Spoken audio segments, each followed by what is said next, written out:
Well, joining us now is the CEO of Finance with Mukhtar Mohammed. Good morning. Thank you for Good morning and joining Happy us. New Year. Yes, Happy New Year. We are starting with the financial bill. No, of course. You can say that again. Interesting. And I wonder how it feels starting the year with this bill. And, you know, this is something that Nigerians have been dreading and itching to see what will happen at the end of the day. Talk to us about this assent. Are we really dreading it? I think to the government, is a happy development.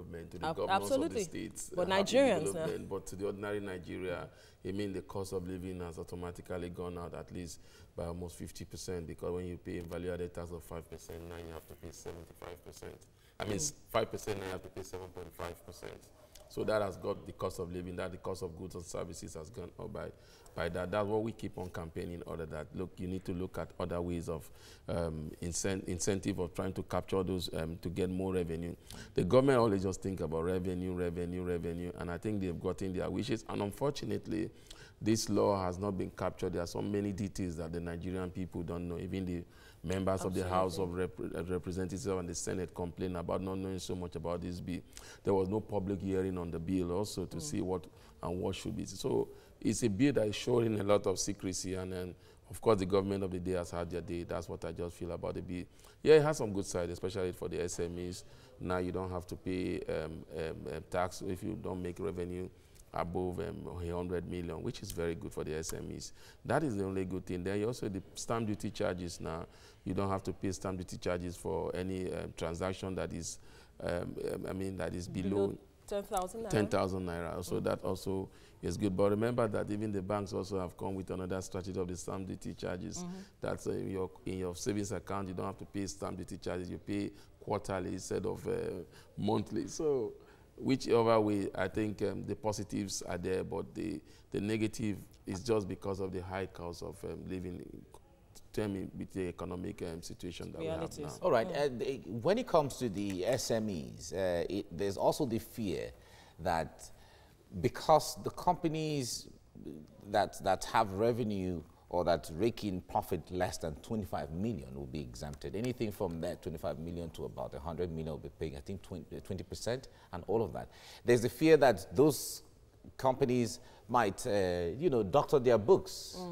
Talk to us about how easy or how challenging that can also be, because that is going to rob the country of required revenue on one hand. Well, every businessman always looked at avenue to pay less tax, legal avenue, and I don't think it will be proper for anybody to deduct the book, because that's why we keep on talking about technology. I believe that the FIRS will have a technology to begin to make it. We have the BVN, we have a lot of things, but I think the bottom line is that the FIRS must be up on top of their game, especially in terms of monitoring those accounts, because sometimes they just see some inflow into people's account.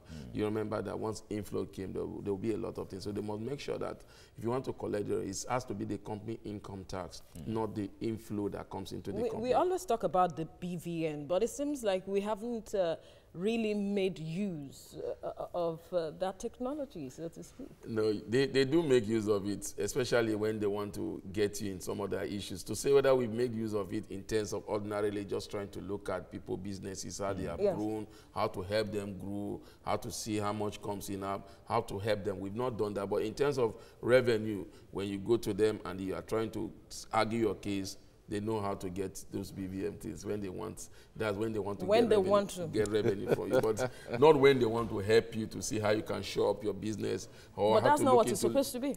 Well, like I said, the FIRS as it stands now are a revenue-driven agency. So all they're interested in is to beef up revenue for the government, and the government also have given them targets to meet. Remember, that was why we were made to understand that was why the former boss was not renewed, because he did not meet target. So this one have to meet target. It's going to be a tough time for Nigerians, especially businessmen that make above 25 million, and it's going to be a tough time for the ordinary Nigerian, because what it means now, the cost of goods and services have gone up by 50%. All right, talk to us about the issue of implementation, because now that we have these laws and the president has signed, sometimes the charges from banks, for instance, the POS charge that the central bank has told Nigerians is illegal, you go to places to Up until now, there are still places they charge that. How come there are there's no prosecution or maybe penalization of any of I think the CBN, there has limit to that. The filling stations, other places, the supermarket, departmental stores, the CBN doesn't have control over them. I think we have to look at the law enforcement agency, the consumer protection agency. Those are the people that, the CBN, what they have control over is the bank, and they have already said that. But by and large, I think the CBN also did not respond on time because they waited too long to come out with a circular that you don't have to pay that stamp duty, 15 naira stamp duty charge, because they allowed them too much time before they came up. Does that mean there is a vacuum between, you know, that level and the grassroots? Because there has to be a connect. I think it's a vacuum of knowledge, because I personally, when they started this, I have to question them and say, look, you don't have to collect 15 naira from me because the bank is still going to collect 15 naira from me. So it's a level of knowledge, and most Nigerians are not interested in that yet. Okay. All right. Thank you very much, Mukhtar Mohammed. Thank you for coming. Always a pleasure being here. Joining us now, the CEO of Finance with Mukhtar Mohammed. Nice to have you join us this morning. Thank you. Good morning, and Happy New Year. Okay. Exactly. Happy New Year, same to you too. All right. Now, when it comes to the issue of taxes, certainly that's an area a lot of people don't want to go into, especially when they are the ones, you know, going to be paying the taxes. And then, on the other hand, that's what government likes to hear, because that's where the money is all come from. But in the taxes that Nigerians, we've often heard a lot of people say that the taxes we've paid so far, has there been justification for them? There are no justification for all the taxes we've paid so far, but it's an obligation of citizens to pay tax. How well off will Nigeria be with this finance law, or finance law now that the president has assented to? Just give us all the sides of it. Number one, the state should not complain again. They should be able to pay their minimum wage for every state. Okay. Because I mean, their revenue short, short of almost by 50-something% of every state revenue have been short of by this signing into law. In short, the basically of this is that the federal government gets only 15%. The state and the local government gets 85%. So it's not a bill that is going to help the federal government that much, but I think it's a bill that is more or less trying to help the state government, especially in other key areas like developing of primary and secondary education also. It's one area that those things will help the government, and also in their health sector. But when you look at that, you said, okay, that's what the government is thinking about. But when you look at the type of system we operate, whereby one man is so powerful, the State House of Assemblies doesn't have controls over the government, then you begin to wonder if such revenue comes in, what will happen? Will there be just treasury utilize those revenues to the benefit of the people? That is the challenge we have as Nigeria. That is why Nigerians are complaining that, look, it's not about paying tax. If we've paid some, we've not even seen the result in what we have paid to encourage us to pay more. Because all it happens that government has just been going after companies to get taxes, but individuals, mostly the political class, have not been paying the relevant tax as far as I'm concerned. Because when you see the clearance of some of them as ministers, some of them to become what you hear that they're paying tax of about 8,000, 10,000, just I mean. Now, one other aspect is the fact that a lot of Nigerians do not have information about this bill, especially with regards to the taxes. Talk to us about how these taxes affect Nigerians, because there are about 7 of them that we are being talked about in this bill. Yeah, first and foremost, the one that affects every Nigerian is that the cost of goods will go up. That's the one, because if you're paying value-added tax of 5% before on the goods, and now you're paying 7.5%, that is an increment of about 50%. So the cost of payment of any goods that have to do with tax has gone up by 50%. 50? Yeah. 50%? Yeah. Okay, yeah, because 5% to 7.5, that's it. But the point there is, people have said that the minimum wage that was being paid, this is a way of collecting it from the back door. But, talk to us about that. But again, when you look at the minimum wage, how many Nigerians are going to benefit from the minimum wage? How many Nigerians? Those working. And when you talk of minimum wage, then you're talking the private sector have been paying above what the government is paying up to now. So you're expecting the government, the private sector to increase their wages? I don't think so, because the act of doing business is, the cost of doing business have gone up also. So we may have, well, like I want to say, the government's only thinking on their own side. They are not looking at the private sector. Well, the private sector is even way ahead of the government already. So the government is now looking at the private sector as a cash cow to fund their SSCs. That's what the private sector feel. You are coming to us. You are not really taxing yourself very well, but you come to us and look at us as a cash cow so that you can get more money. Then you are not looking at the benefit that we are bringing into the economy. Okay. And then you are not looking at the longer picture that this could result in job losses. Because when the cost of production and everything goes up, people will try to reduce their staff workload, their staff strength. So it is very beneficial to the government. That's what we're seeing now. The SMEs, you said, okay, you make a turnover of about 25 million, you will not pay tax. How many SMEs can survive a turnover of 25 million? Because even the cost of borrowing to be able to attract a turnover of 25 million is very high. Another aspect is the aspect of inflation, because our inflation at this point is about 11-point-something%, as I'm being told. 11.75%. And now there are predictions that this will rise to 12.1% or so.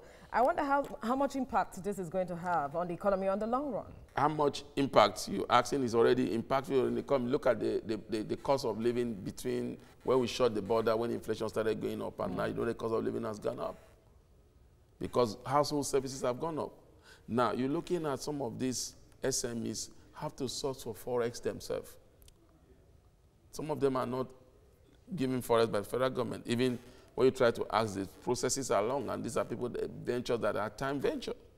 Import duty, they'll still pay their import duties. So instead they are importing goods, they'll still pay their import duty.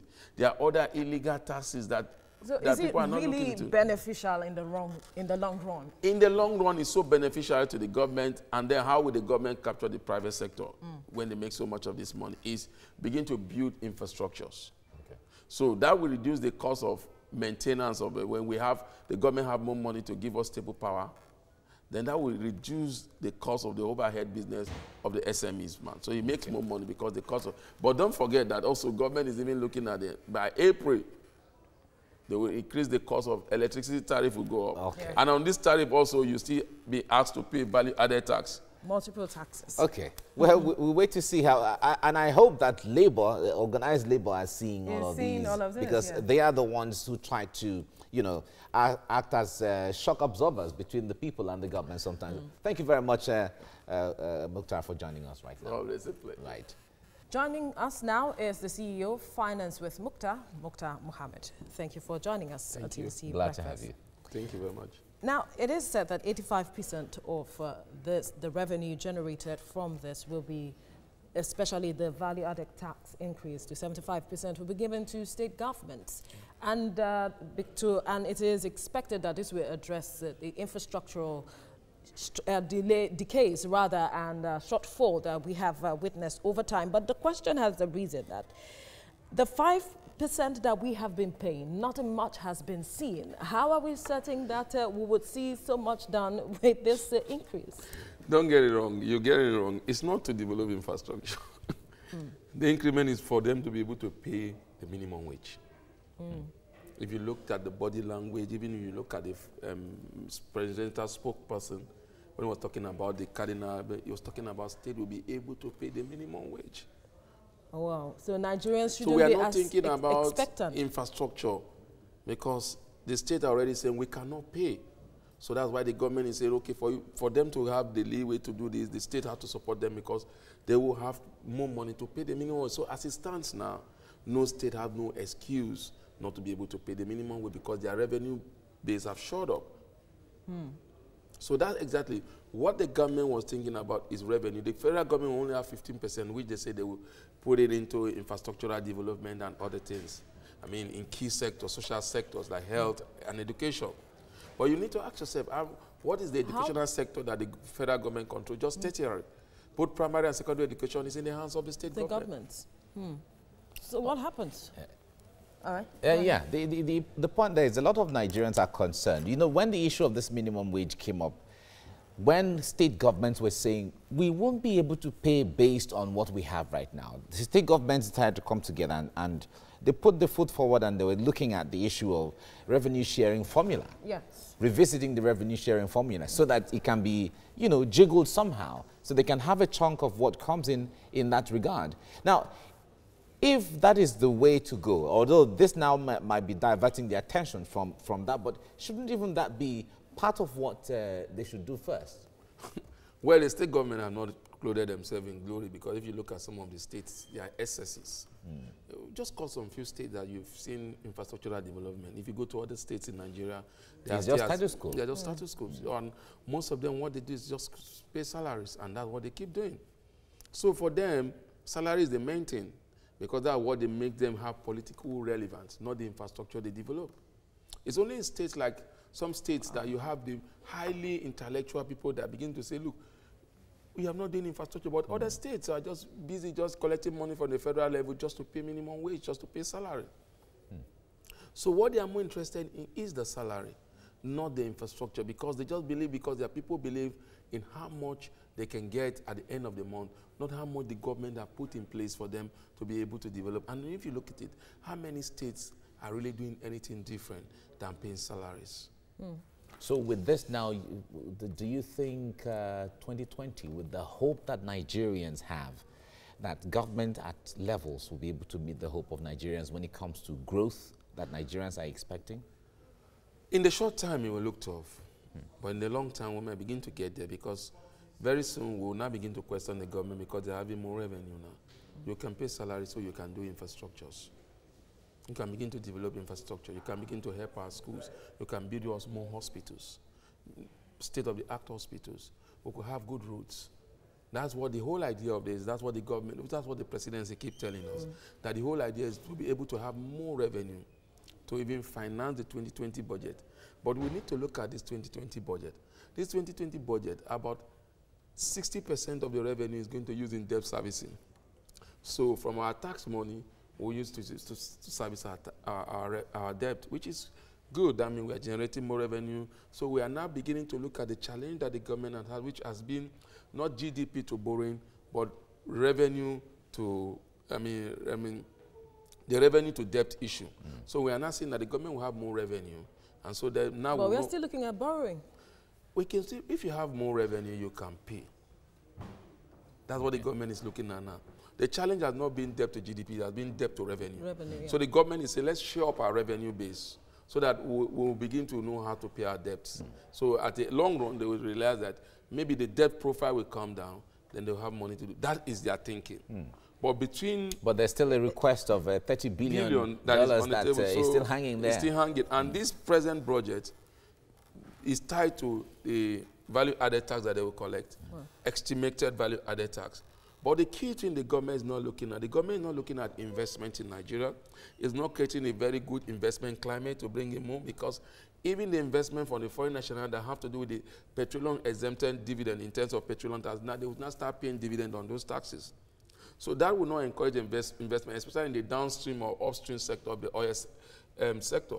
They are not looking at capture the informal sector, which is one of the key drivers of the Nigerian economy. So what we keep saying is that the government more or less is looking at how to make more revenue, not using tax as an incentive to grow the economy. If you want to use tax as an incentive to grow the economy, you begin to think how you can capture up those people in the informal sector. This seems to be the most drivers of the Nigerian economy.